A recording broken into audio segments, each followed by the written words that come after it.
Hey everyone, and welcome back to the channel. So in today's head-to-head comparison, I want to take a look at two naturally aspirated V8s. We have the Lexus LC500, which I'm borrowing from Hendrick Lexus Northlake. Take a look at their website, that link is down in the description. And we have my personal Audi R8 with the V8 engine. Now let's start off with the Audi R8. My 2012 had an original MSRP around $136,000. In today's market, you can find the V8 R8 for the mid to high $60,000 range. They are going to have much higher mileage. Now for the V8, this is powered by the 4.2 liter V8. You can get it with the 6-speed automatic or the 6-speed manual transmission. It pumps out 430 horsepower, 317 pound-feet of torque. That power is only sent through the Quattro all-wheel drive system. Now for the Lexus LC500, you can find them in the mid $70,000 range. Brand new, they start just shy of $100,000. Now this is powered by a 5-liter V8 in the front. It's only paired to the 8-speed automatic, so there's no manual transmission. It pumps out 471 horsepower, 398 pound-feet of torque. Now those power numbers are going to be a little bit more similar to the NA V10 that is available in the R8. The power for the Lexus is only sent to the rear wheels. The Lexus weighs in around 4,300 pounds versus closer to 3,200 for the R8. So we have almost a 1,000 pound difference. 0 to 60, 4.4 seconds, and then 4.4 seconds for the V8. So they have nearly the identical 0 to 60 time. Top speed is going to be 168 and then 187 for the R8. Now, as we take a look at the exterior styling, these two cars are obviously completely different. The LC500 looks like a monster truck compared to my R8. Now, my car is lowered, so that is a factor in the aesthetic looks. But for the R8, you have the Audi badge up top. For this model, we get LEDs. This is the vehicle too that also started the DRL trend. So there's the DRLs that are in the lower section, lots of cutouts up front. Parking sensors are even available for my model year here. And then being a mid-engine car, we do have the front storage. So I can use the button on the key fob to pop this up. You open it up just like a normal hood, and then you have a little bit of storage. It makes it a very practical vehicle. I can daily drive this and have that storage up front. Now for the Lexus, you have that hourglass design for the grille. There's a sensor up top for the distance pacing, so we have a lot more modern technology. The R8 was introduced or not discontinued in 2015 for the V8.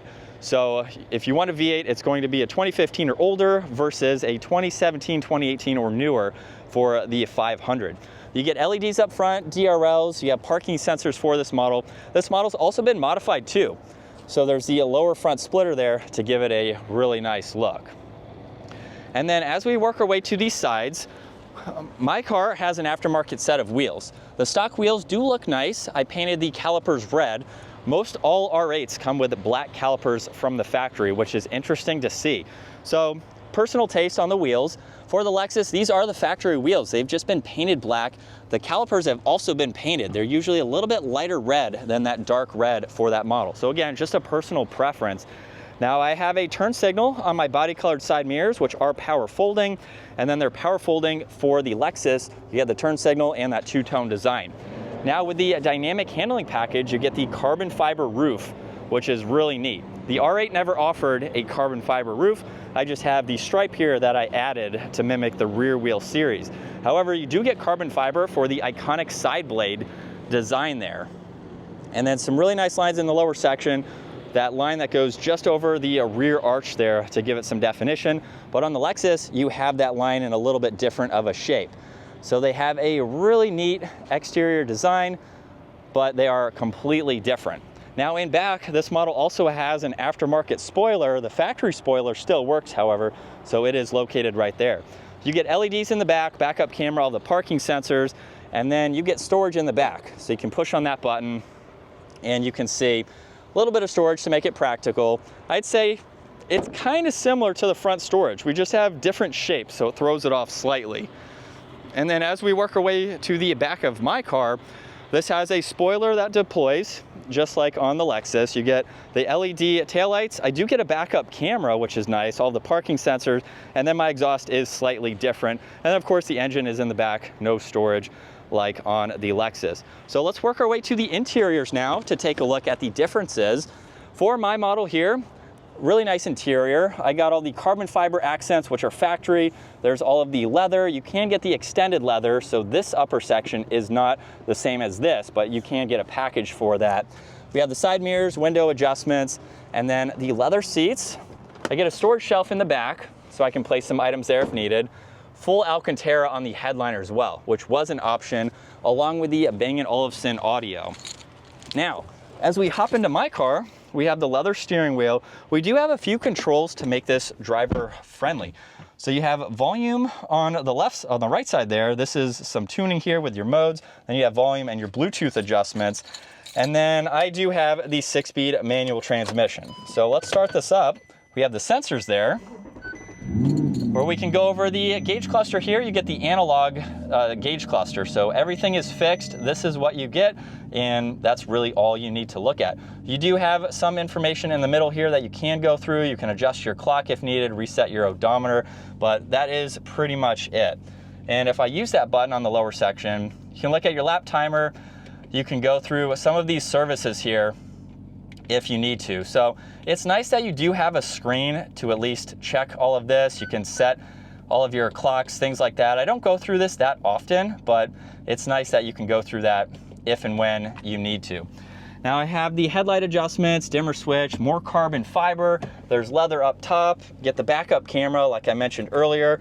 You can shut that off. This is not a touchscreen system, so in order to use that, you have all the controls down below and all of these buttons here. So it takes some getting used to, but I just have my phone hooked up to it, and that's all I need. But I can go to the navigation if I wanted to, which is nice to have. I can pull up the map as well.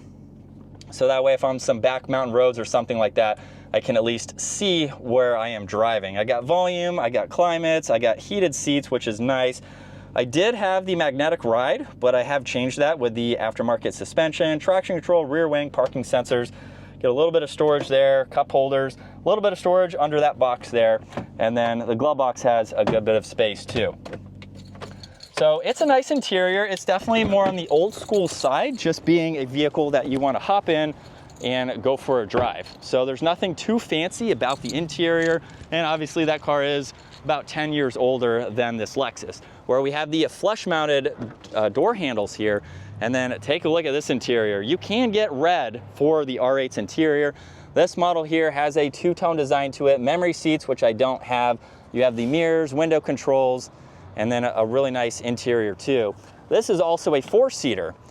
I wouldn't really call it a 4-seater, but if you wanted to put someone in the back at 5'10", it's not really where I would want to be. But if I had to go around, I needed to be that third person or fourth person, I could make it work if I absolutely had to. Now, as we hop into this, you do get carbon fiber accents. So it's on the door sill here, which is factory. And then let's start this up, where again, we only have that automatic transmission. So we have the massive paddle shifters, and then you have a lot more controls. You get distance pacing, cruise control settings. You have these controls here for the gauge cluster. So you have quite a lot that you can scroll through. And again, I did a full review on this car. So if you want to see all these in greater details, take a look at that separate review. But you have the digital gauge cluster here to go through quite a lot. You also get a head-up display. You have some odometer switches there. You get different driving modes too that you can go through. And now you get a larger screen, but it is not touchscreen for this model. For the 24-year models, they are touchscreen. If you don't have the touchscreen system, you have this down below. So it's kind of similar to my car, but it offers a larger screen and a lot more settings. You do have ventilated seats, which I don't have. You can pair your phone. You can go through a little bit more, which is a little bit more user-friendly. You have all of your climate adjustments. You get a cup holder up front there. You have some audio adjustments here. And then backup camera is just a little bit different there. And then you have drive, park, all of that. You get storage in the middle. And then you do have a glove box too. And then we have the Alcantara headliner, just like you saw in my car. And then garage door buttons, which I do have. Mine are up top as well. So they're pretty similar, but also fairly different at the same time. So now let's get both of these out on the road and see how they drive. And so let's start off behind the wheel with the LC500. And with a mild acceleration, we are up to speed. I really like how well and responsive these paddles are. They're very large, so they give you a little bit more engagement versus having just a little button stuck on the back. So we actually have a nice set of paddles. Now, like I mentioned earlier, you only get the automatic transmission with this model. I guess it would be cool to see a manual for this model. I don't think Lexus will do that. They don't really have any manual transmissions available currently, so I don't think that will ever happen.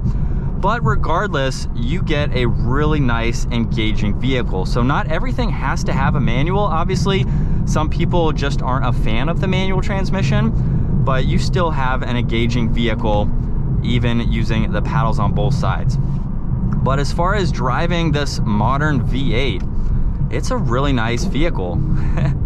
And for being stock, it sounds so good. But for being a Lexus too, it drives exactly how you would expect a Lexus to. It's a luxury brand, so it's a really well-refined vehicle. Super nice interior with all of these materials, and it's just something that you can daily drive. With the technology that you have available, it's not the most tech focused, especially with this model not having the touchscreen system, which is available with the LC500. They have a new design that's a little bit larger and a touchscreen system. So even with this model here, it's still easy to go through with this trackpad down below, but you have some nice creature comforts to still kind of keep it nice for a daily. So this is a vehicle that you're really buying for the performance, for the drive, and just having a nice vehicle like this. But you get the added bonus of having all of this here, so that way it can make for a great daily driver.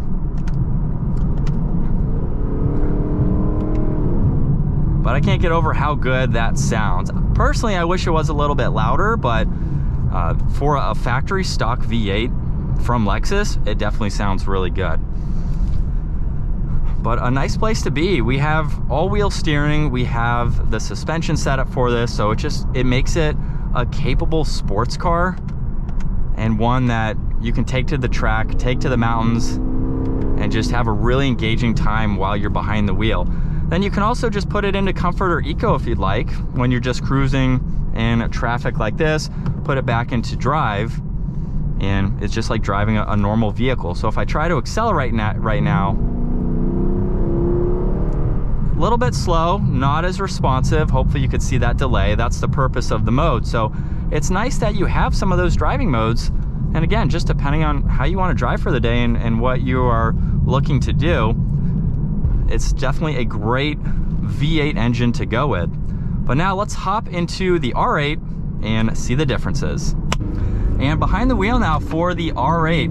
Now I do have an aftermarket exhaust, but I have put it in the quiet mode. So this is essentially how the R8 sounds from the factory. I will say the LC sounds so much better with that factory exhaust than the R8. But in the R8, you do get two different engine options. The V10 is going to cost a little bit more. However, that depends on if it's the automatic or the manual. The manual V10s go for a ridiculous amount of money. You can get an automatic V10 for a relatively similar price to the LC, along with the manual or the automatic for the V8. So you do have a few different options just depending on what your preference is. For me, I really wanted that gated manual transmission. I love driving the manual. To me, it's a lot more engaging.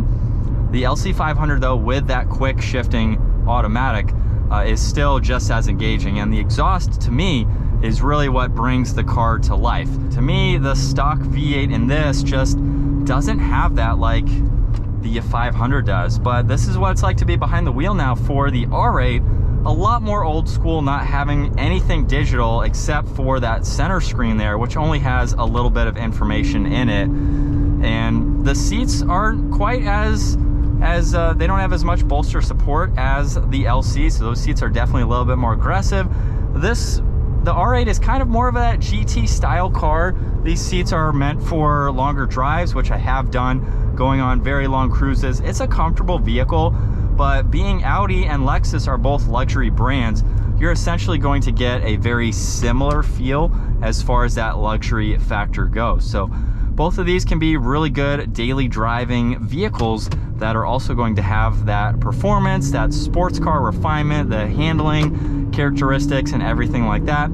It just depends on your preference. If you want something a little bit more subtle, something that's going to blend in a little bit more, the LC500 is going to be that car. Now, it still has a unique design to it, but for your average person, someone who doesn't know anything about cars necessarily, it's going to blend in a little bit more, look like a normal, just a Lexus coupe. For this, I can blend in a little bit more because it has the Audi badges on it, but it does have a little bit more of an exotic look to it, being the mid-engine sports car, supercar. So I don't get a lot of attention in this, which is nice, but I feel like the Lexus is going to be a little bit more under the radar. But as far as driving them goes, you know, I did the full review in the 500, so I have a little bit of driving experience with that. I've been able to drive a few now.